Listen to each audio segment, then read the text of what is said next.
Hello everyone, welcome to today's webinar, Measuring Australia's Coastal Property Risks, which FINSIA is running in partnership with CoreLogic. I'm Lewis Panther, Head of Corporate Affairs and Communications at FINSIA. But before we get started, I'd like to begin by acknowledging the traditional custodians of the land on which each of us is participating in this webinar. Though we physically be far and wide, each of us is on the land of the traditional owners, and I would like to pay my respect to elders past and present and any First Nations people with us today.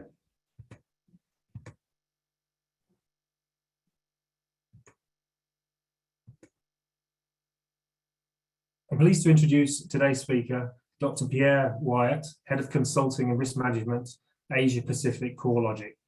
Pierre is a Senior Global Risk Transfer Director with over 20 years experience in all aspects of risk transactions, including reinsurance, underwriting, and enterprise risk management. He leads CoreLogic's consulting and risk management team in Australia and New Zealand, with a focus on climate risk and risk management strategies and solutions for insurance, banking, and government sectors. He's a member of the Australian Institute of Company Directors, a senior associate of ANZIIF, the Australian and New Zealand Institute of Insurance and Finance, and holds a PhD in physical geography. In today's session, we'll discuss the impacts of climate change on coastal property and how it will continue to have significant long-term impacts for residents, insurers, and lenders. We look at the implications of coastal erosion on the property market and financial sector, including property valuation, bank loan viability, and insurance premiums. And for the session, the way we're going to run it is that Pierre will present for around 40 minutes. Following this, we'll open up to questions. To ask a question, please use the Q&A button at the bottom of the screen. We may not get through all the questions, so we will take some of them on notice after the webinar. As we're still having the tailwinds of the pandemic and we're in different locations, apologies if the Q&A is not as seamless as it might otherwise be. If one of us drops out, be patient. If that happens, we will do our best to get things and reconnect. So without further delay, I will now hand over to Pierre. Yeah, welcome and thank you. Thank you, Lewis. Let me start to share my screen.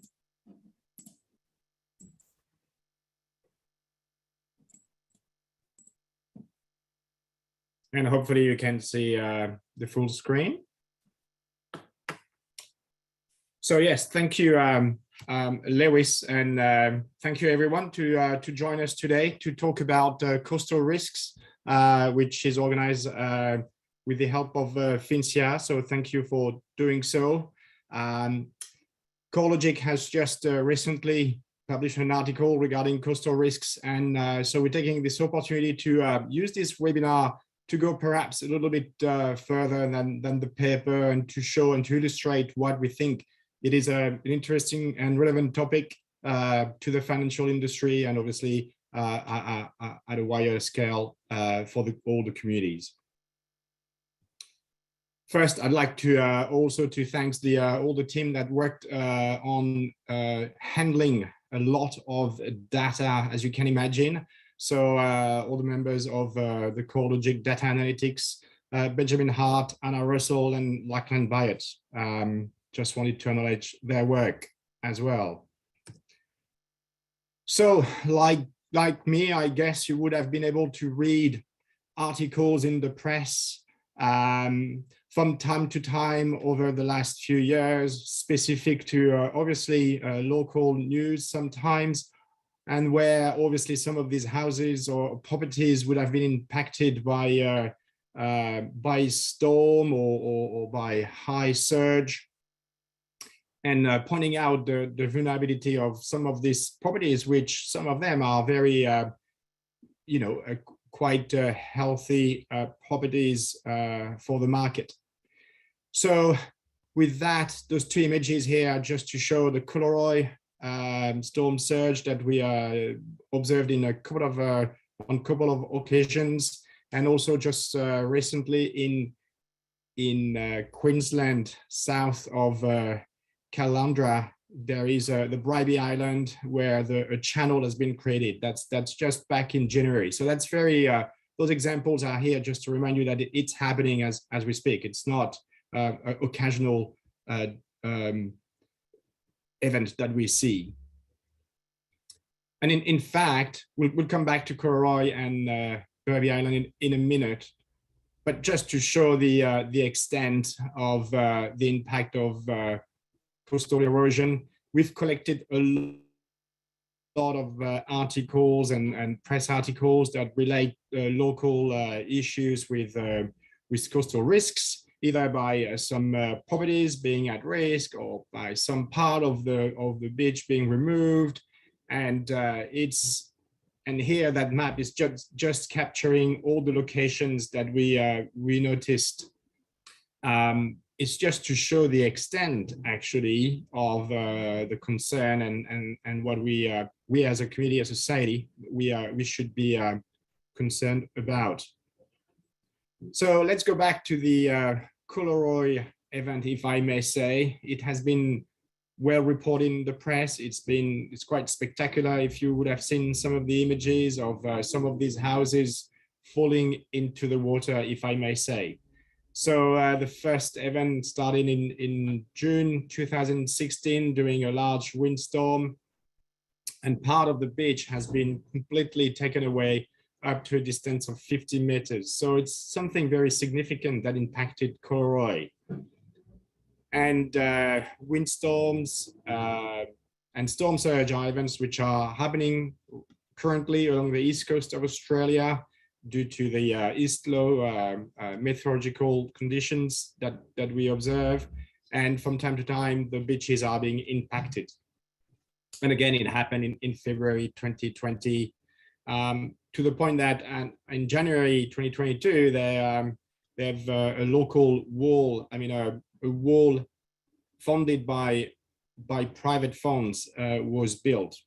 And that solution, which might be the best, by the way, is also raising some eyebrows in the rest of the communities. So these phenomenon are obviously impacting everyone locally. Looking now at another example at Caloundra, as I said, off Caloundra, there is a small sandbar, as there are so many all around Australia. And following in December 2020, there was already a lot of during a storm, a lot of large waves that overtopped, if I may say, the island and created a small channel. And then with the remnant of Cyclone Seth in January, this little breach, if I may say, started to open widely, creating a brand new channel and cutting the island in two. And we'll come back to that later on in this presentation. But these examples are just here to illustrate how dynamic actually the coastline is around Australia, and it's happening as in front of us as we can see. So the idea is to being able to understand those risks, and while there are a lot of specific studies which are very specific to some local area, from our perspective, CoreLogic, we're a data company. We've got a lot of data on the properties, the geographies, and what we wanted to do is being able to assign ultimately a view of that risk for each and every property, obviously along the coastline of Australia. So we took into account obviously various factors, the impact of storm surge, as we've seen in Coleroy, which we define in terms of distance and obviously in terms of elevation. We also looked at the dynamic of the coastline, and we've been using some data from Geoscience Australia, and that we'll discuss in a minute. And obviously there is this debate about the long-term sea level rise. Now, we've been using these 3 decades of data from Geoscience Australia, and so they themselves, they embedded the sea level rise factor. So in our approach actually takes that into account, but it could be more conservative. We could have pushed further using various scenarios. but I think that would be for a later version. First, we want to take a snapshot of what's happening as of today. So I mentioned that we've been using data from the Digital Earth Australia, a website owned by Geoscience Australia, and they've got this great data, which actually is the coastline all around Australia for the last 3 decades. So as you can see on that slide, the colors correspond to the year. And what is interesting in this specific example, which is also on their website, what is interesting on that image is you've got 2 stories. You've got a story on the right part of the image and a story on the left side of the image. This is actually a broadwater in Western Australia, for those who are wondering where we're looking at. On the right side, what we see is the fact that the coastline is effectively growing. It's growing into the sea, if I may say. On the other hand, on the left side, we can see that the coastline has been retreating over time, over the last decade. And it is quite obvious on that image, the amount of the distance effectively that the retreat of the coastline has been. So we use all this data, and there is obviously projected points that shows the rate all along the coastline.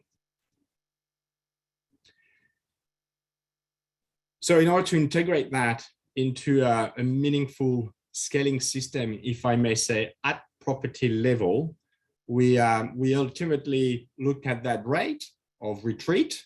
So we were interested very much in the retreat rate, not of the growing rate, in order to establish coastal risks. So we looked at the retreat rate, and we also looked at the distance for each and every property in comparison to that retreat rate. And that's how we come up with, if you want, an erosion rate, which is expressed in years, because that's what it's left in the equation, if I may say, is just the amount of time for a property to be impacted by that retreat. Surely then there would be some differences here and there all around the coastline. There might be some man-made defenses. So to be clear, our study do not take all these points into account, but just a way to have a methodology.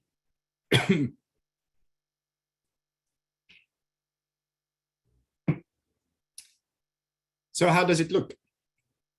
Using only the retreat rate, that's one map to show the places where the retreat rate is one of the greatest and how much the coastline has moved.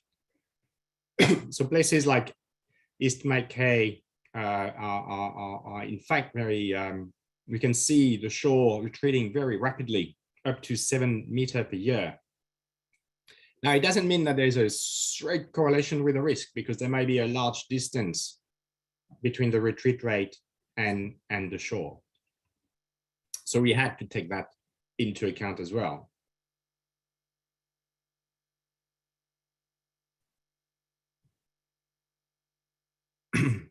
So our composite coastal risks integrates, as I say, the erosion rate, and we broke it down in terms of number of years before a property will be impacted. And we decided that 30 years is a very high risk. And the decision of taking 30 years is very much linked to the financial institutions and thinking of loan effectively, where people might take on a loan for 20 up to 30 years. And so in this, if your house can be impacted by coastal risks within 30 years, then therefore your asset is at very high risk indeed. And that's how we define the bands.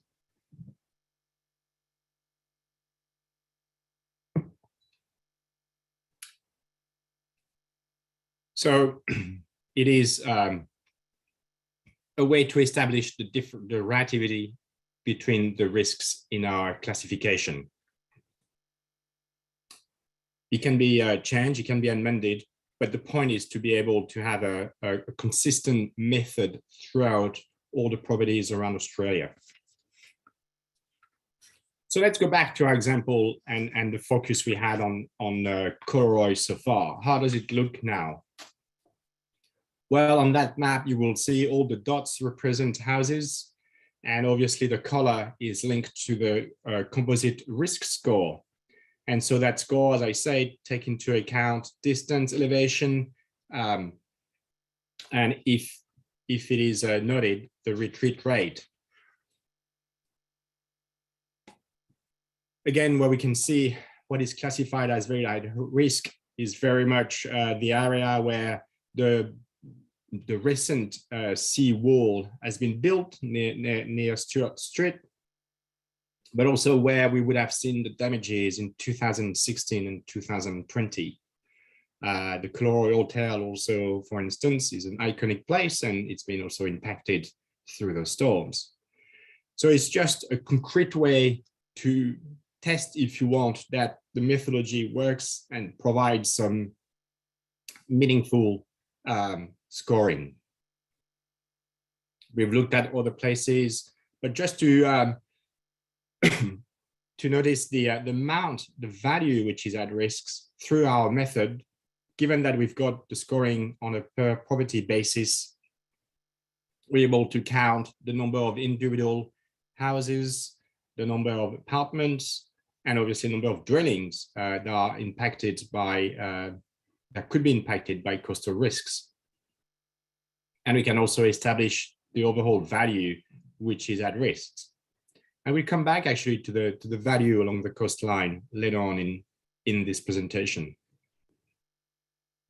Another example, Wimborne. I know it's been also noted in the press. There's been a lot of discussion about the risks in Wimborne, and that's also being, that's how it looks in our scoring system and the overall value which is at risk.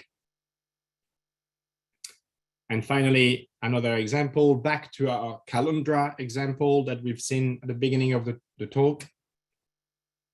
Remember, we've seen this channel being created with the new storms. And what we can see is the property which are facing now that channel are obviously much more at risks, letting more water being probably pushed on through a storm surge.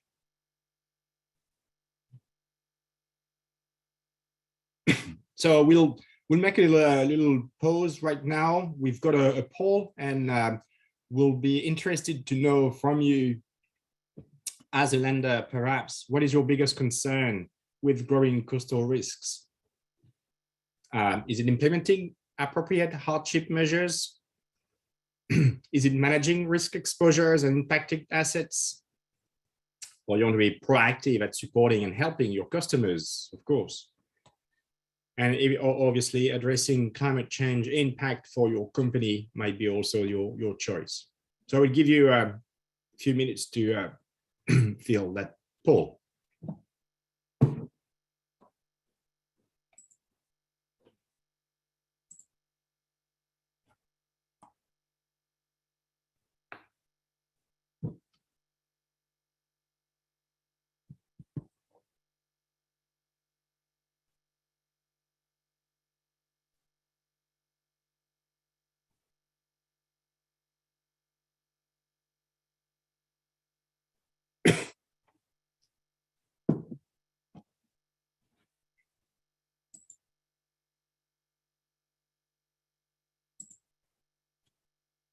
So thank you for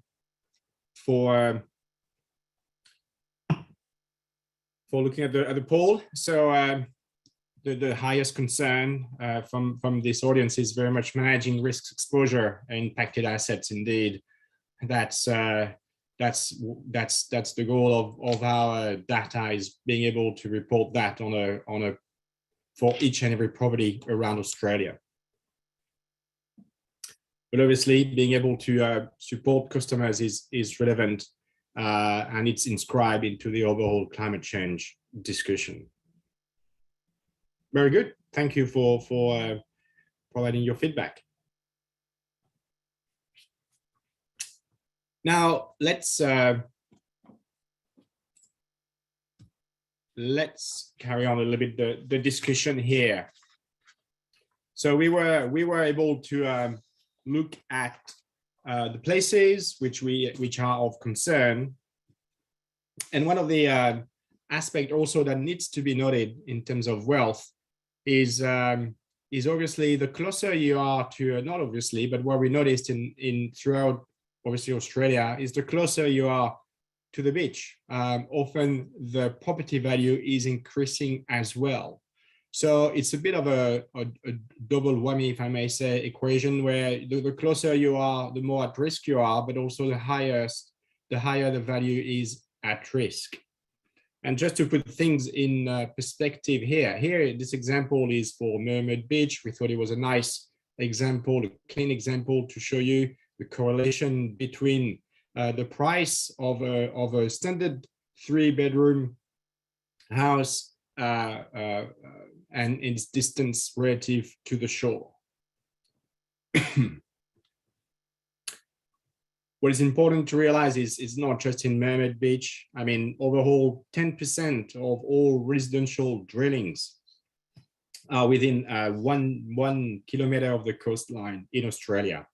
So it's a lot of assets along the coast, about 1 trillion of residential wealth, ultimately. So how does it look from a national view, if I may say, and with a look now from on a per state basis?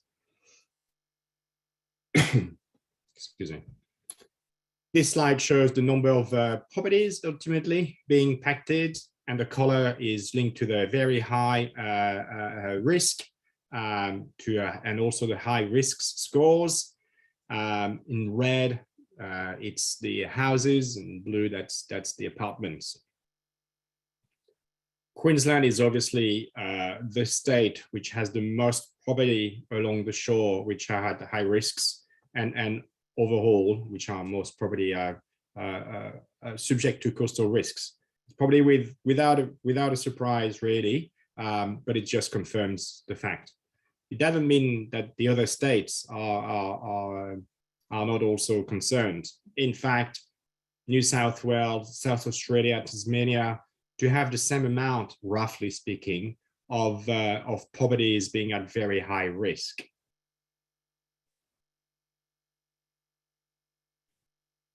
Another view, perhaps, it's to look at some of, to classify, if you want, the number of, from a suburb perspective.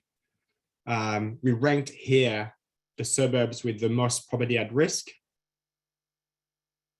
We can see that the top 2 ones are in Queensland, on the Gold Coast area. And then we've got a few on the Moreton Bay area. Interestingly, Port Lincoln in South Australia is also there. We've got also Minderry, which is the northern part of Perth, which rank as well. So I won't go through the list and one by one, but it's just to say they are they are dispatched all around the country. There are interesting ones like Townsville and Manly, where the risks are very high, but they concern mainly, I would say, apartments, buildings. And on the other side, places like Lauderdale in Tasmania, where we do have only single houses, which are very high risk ultimately. So in this data, there's a lot to learn and a lot to pick. And that's why ultimately it's a whole database where you need to effectively look on a per property basis. In terms of value at risk, here is another graph, and here we've represented all the suburbs with most building being at risk, ranked with the high risk, which is this red bars, if you want.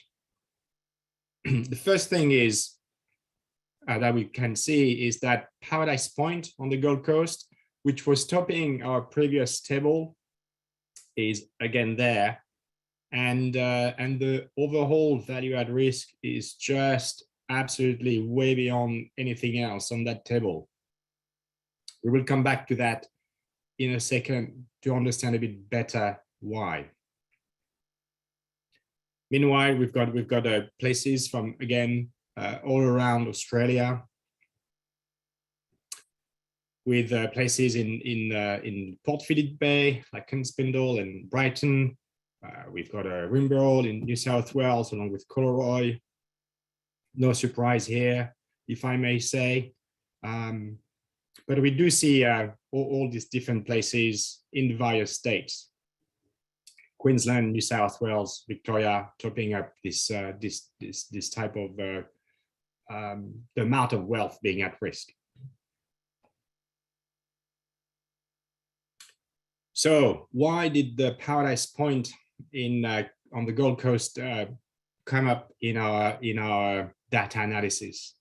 Well, we looked at it a bit more obviously closely, and we've got some satellite images to show how that little island is clearly a man-made place, out of some of sandbars that were there a long time ago.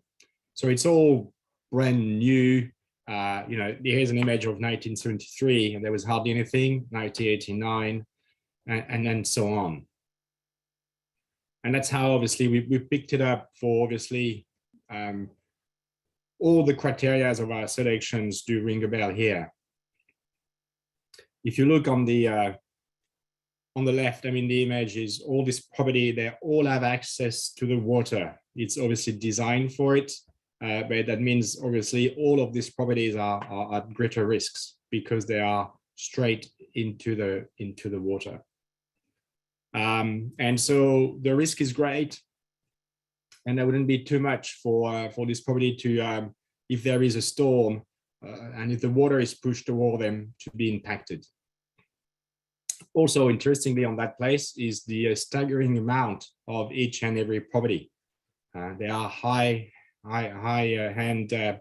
property, which are all very expensive, and so much that it is one of the highest concentration of wealth all around Australia.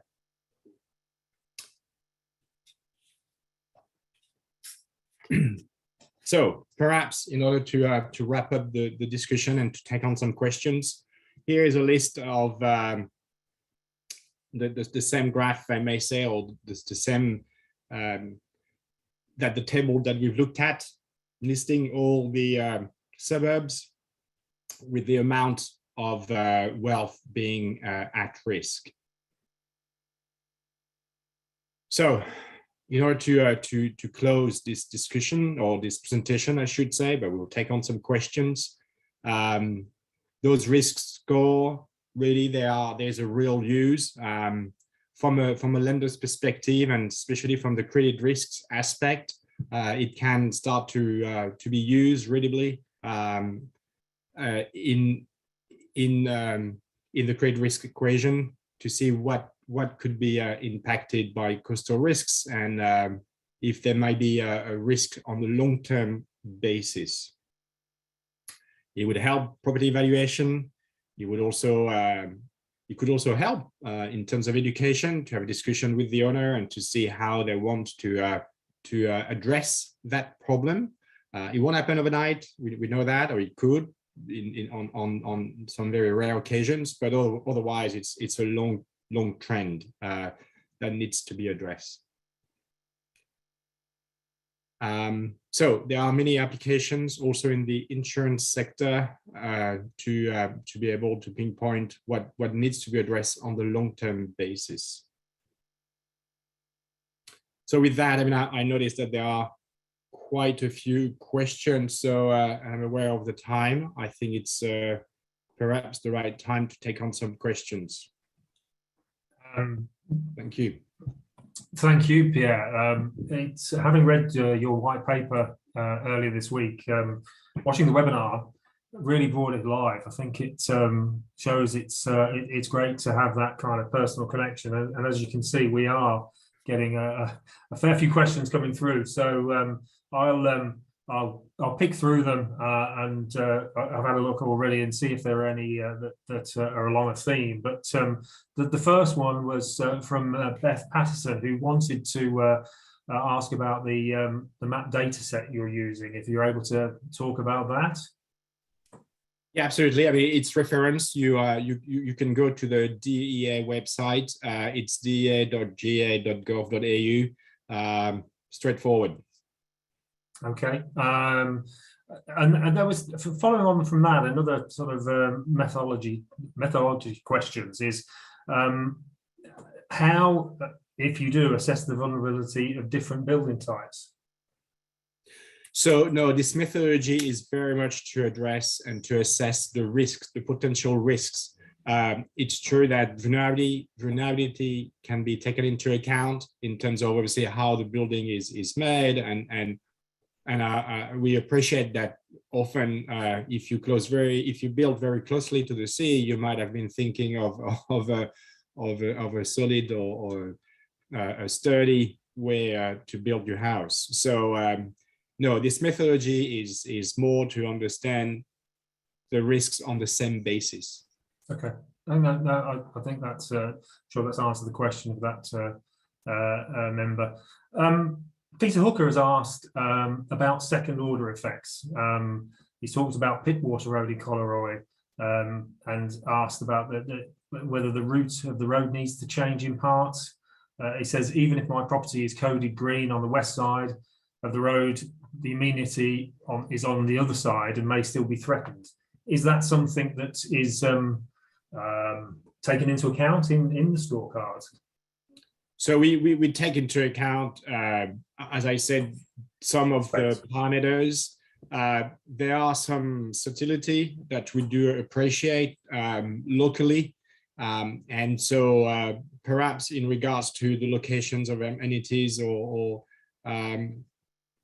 specific buildings, we have not taken that into account at that stage. It could be potentially be implemented on future versions.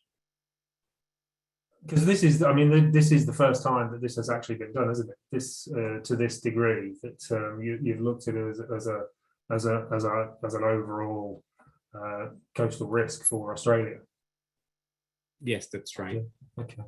A question that had cropped up from a couple of areas is whether it's storm surges and their frequency that's more important than the gradual erosion.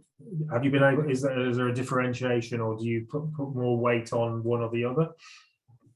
So no, we don't have a real weight. But what we've done is to acknowledge that depending on where you are along the coastline, the problem is different. And that's why we really wanted to grasp here in this overall scoring. We didn't want to have to address just storm surge or just the erosion. We just wanted to grab everything. And so that score, which in itself is just a scaling scale, if you want to evaluate the risk, is here as to raise a flag to show that there is a concern regarding coastal risks, and locally it might be from either the erosion itself or the proximity to storm surge effects.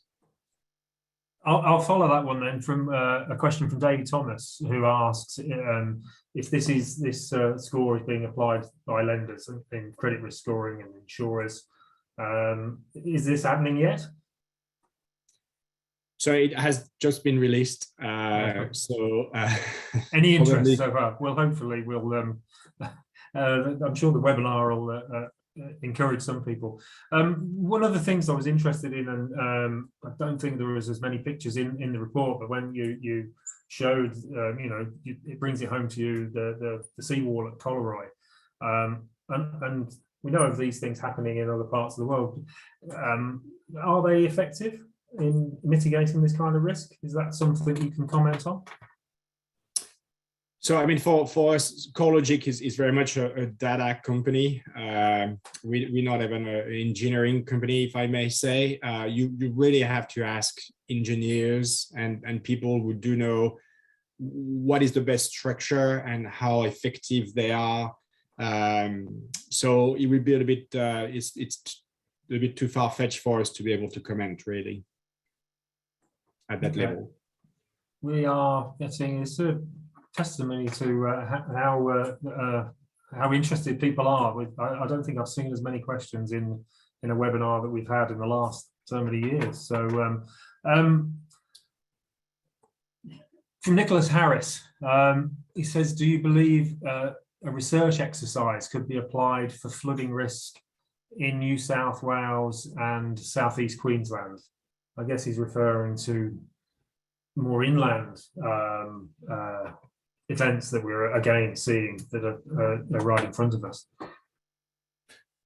Right. So flooding itself is obviously a different, a little bit different from coastal risks. Flood can be generated by in different ways. The main common one is rivers that do swallow and breach their bed, and obviously flood the area. So it's river flooding. It's one of the main common flood.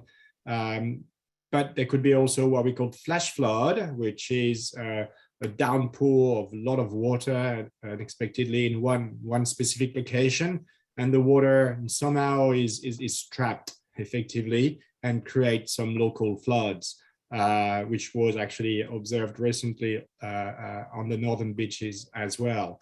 So these two types of floods can happen everywhere in Australia. Obviously, river floods is linked to having a river nearby, and flash flood is due to downpour of water. I mean, at CoreLogic, we've got some data independently from that research about flood risks, and we do provide again some scoring system regarding flood throughout all over Australia. Okay. This is from Asif Neela. Thank you, Asif. Hi, Pierre. We note a lot of these properties are usually listed as premium ones. How do you perceive them in the long term, given water is rising and the risk with these becoming imminent from global warming? So indeed, that's one of the of one of these questions that a lot of people would like to be able to answer. It will take a bit of time, obviously. Global warming is a slow process, but it's happening. I mean, we are referring, obviously, from the work from the IPCC, the International Panel of Climate Change. So that's where we took our knowledge on what would happen in terms of climate change, which is widely accepted by the scientific community. So in terms of impact onto properties, there might be some impact, and there will be some impact on the long term.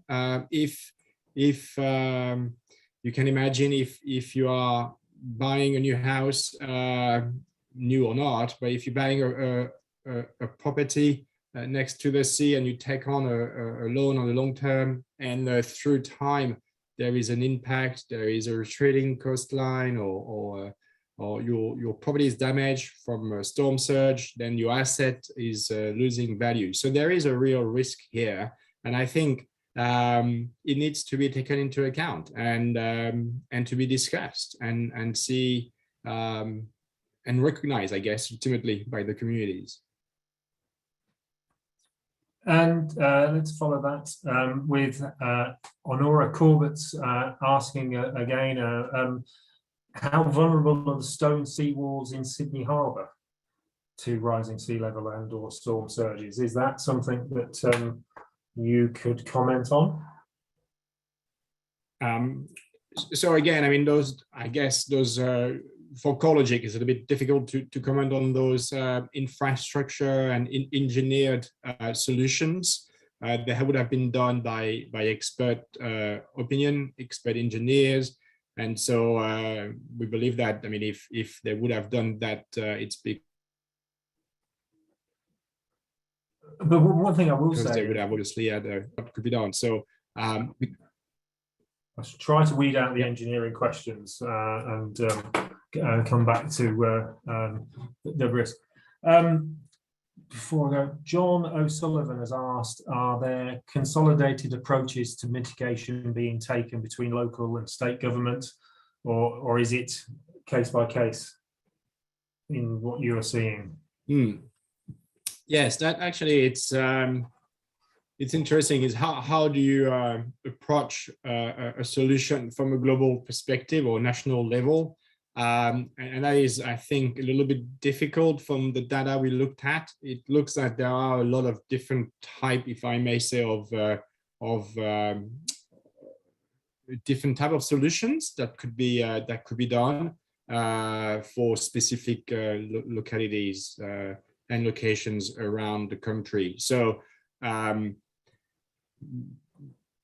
both ideas are good. If there could be a way to start to think on how to do that at national level, but also, as I said, local discussions between communities and councils are also worth it. Okay.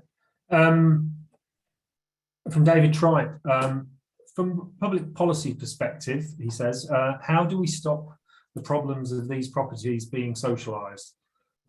What intervention is possible to discourage developments in such locations? That's more of a policy question than analysis, maybe. Yes, it is. It is a policy question. How to put that in place?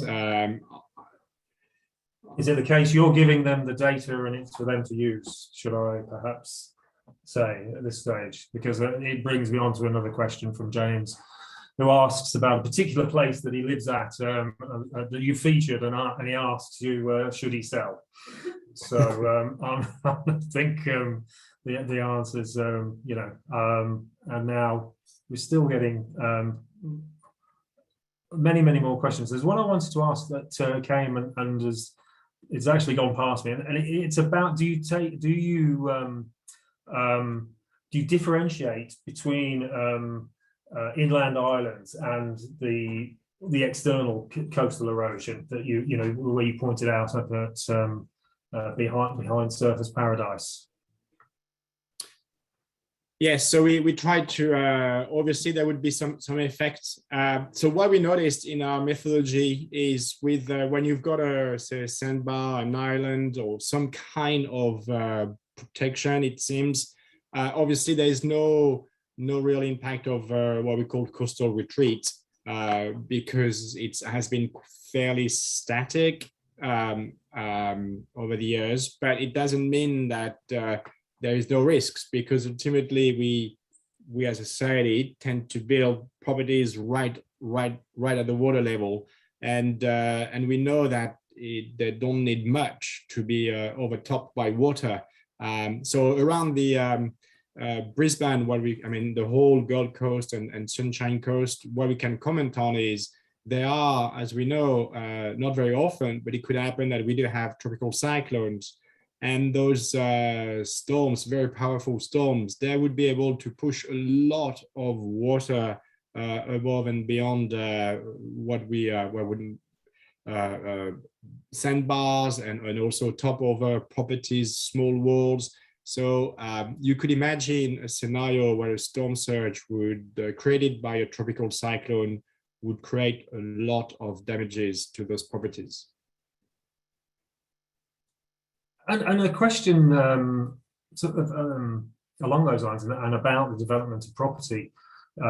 You've taken the data for the last 3 decades that shows the retreat, sometimes the movement of the sandbars.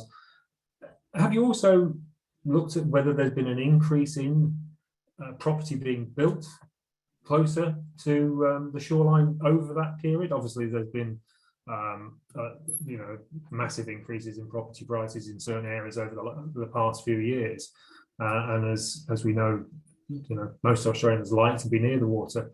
As it I don't want to be punny here, become a perfect storm between what's happening in the natural world and what's happening in the community? So yeah, it's a good question, and the answer is yes, absolutely. There would have been more development along the coastline in the last few decades. So there's a lot of factors, all converging, if I may say, to the fact that it has increased coastal risks. We've been building more properties. We've been building more expensive properties. We've been putting we as a society have been getting closer, if you want, to the risk. There is no doubt about it. And that's a question, and well, that's something to be taken into account by the people watching this when they judge the risk scorecards they'll be coming out with. We have a question here from an anonymous attendee asking about analysis in future, including low-lying areas near any bodies of water within a reach of capital cities. It says Sydney, for example, Harboursides, Riversides, Perth, suburbs, and any lake examples, Joondalup and Wembley.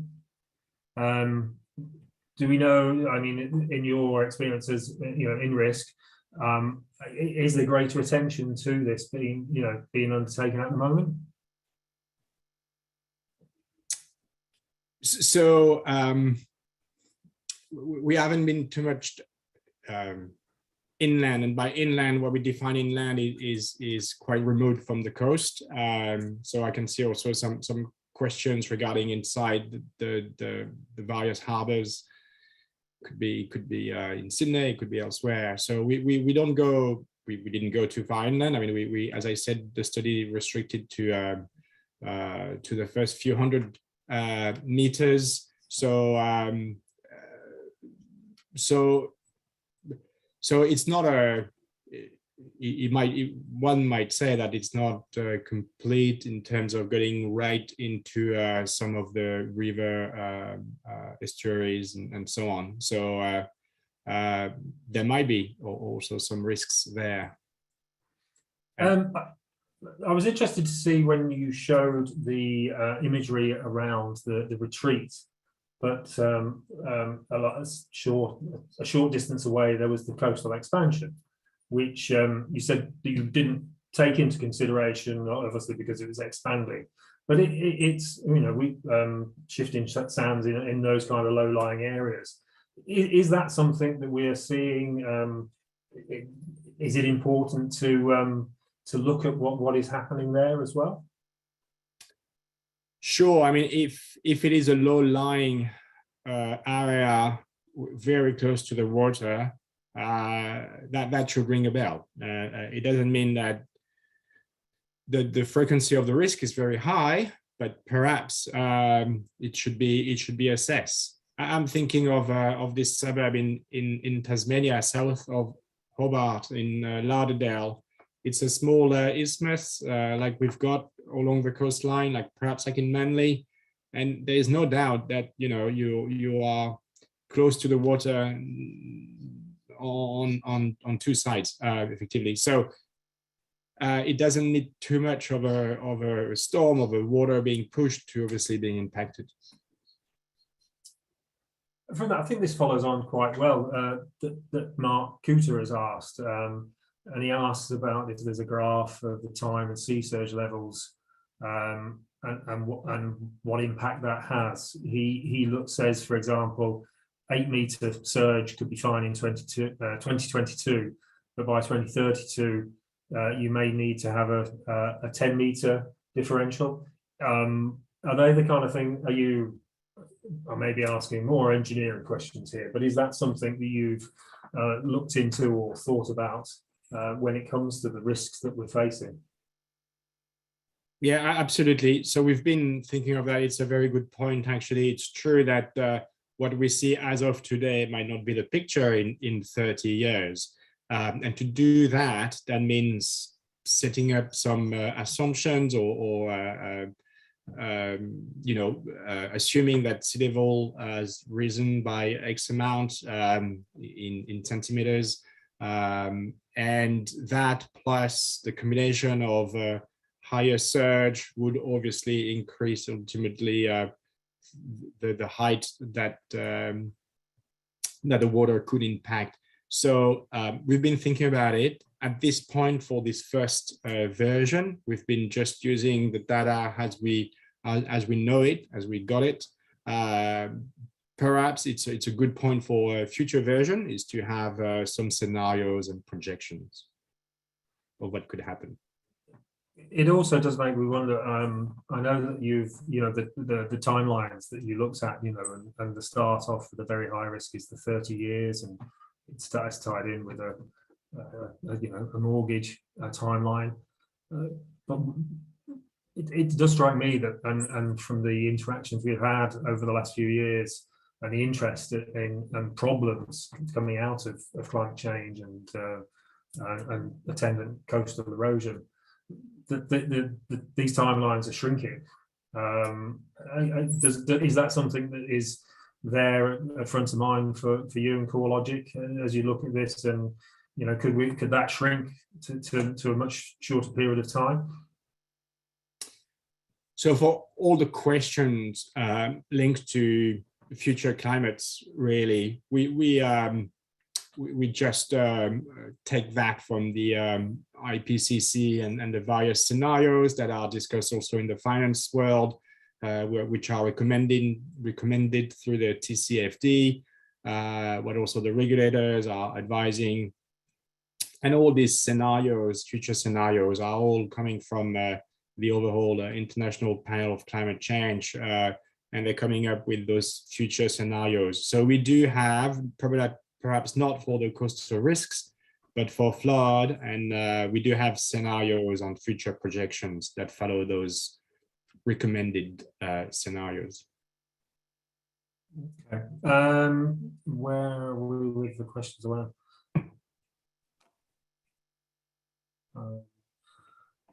The question I wanted to ask as well, I think, if I may, is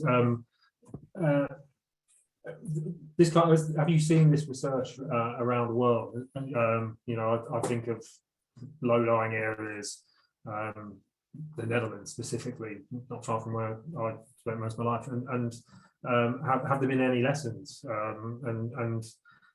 or any impetus to do this from places where we can actually learn some things?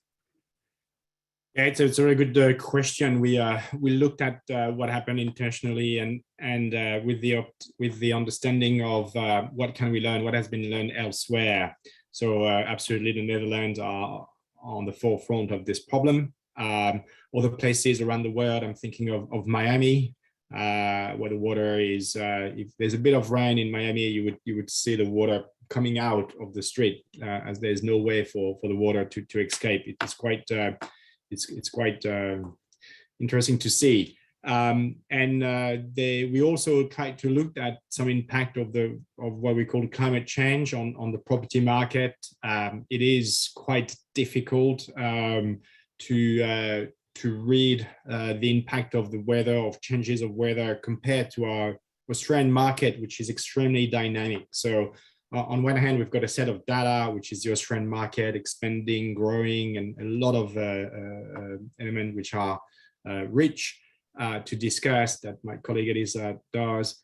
But the climate data is obviously on a slower process, so it's very hard to be able to link the two. The only thing I can say is that there has been a study in the US that seems to demonstrate that there is an impact with climate change and coastal properties, not just coastal properties, by the way, but along the east coast of the US. Okay. Following on that, and putting two of the questions together, which I think have a similar theme, and as this anonymous attendee says, that many of the locations you talked about are retiree destinations who don't have as it's difficult for them physically to relocate, let alone financially. But then merge that in with Sam Paul's question about, is there any general advice that can be given to people purchasing along the coast? It I suppose boils down to that, what should we be doing when it comes to where we build houses or where we look to buy property. Yeah, so it's a very good point. Again, at CoreLogic, we've noticed that what we call lifestyle suburbs, which are suburbs where people want to live for obvious reasons, we've noticed, obviously, even through the COVID crisis, that the average price of a property has increased significantly for all these lifestyle suburbs. So again, it's one of these compounding factor that makes those value being at risk that have increased significantly recently. What to do about it? Again, it's a bit outside our scope. Again, it's, I think, something for the community and the society to think about. But the fact that you've made the data available, I think, is if people didn't know it, it sort of brings it home to them. I think we'll sort of be getting round to winding up now. And again, I'll say, Pierre, thank you very much. I think the webinar has been brilliant, and a testimony to that has been the number of questions. And I, we will get round to all of them and answer them personally to the members who've taken the time out this lunchtime to take part in the webinar. So thank you to them as well. Going forward, I wonder if we, we'll be. I don't think. Well, we'll have to wait for 30 years to have an update on this, and I'm sure that we'd like to get more from you and from CoreLogic, coming up in other webinars, which we have with FINSIA. The next of which is next Tuesday, when we have a really important eminent cast talking about principles versus prescriptive regulation. That's a morning session. If anybody hasn't signed up for that and does want to, I would recommend that as well. But while I'm still on with Pierre, is there anything else that you would like to finish up on that we haven't missed? It's been we've covered so much. I will say that the slides will be available, and we will get round to answering any questions that we haven't done so far. So yeah, over to you, Pierre, for one final word, if you wanted to. No, thank you. I mean, we would like to thank FINSIA for the invitation, and I'm glad there was a lot of interest in that topic. So it was a pleasure for us to really participate at that webinar. Brilliant. Again, thank you, and we look forward to many more. Thank you. Thank you. Thank you.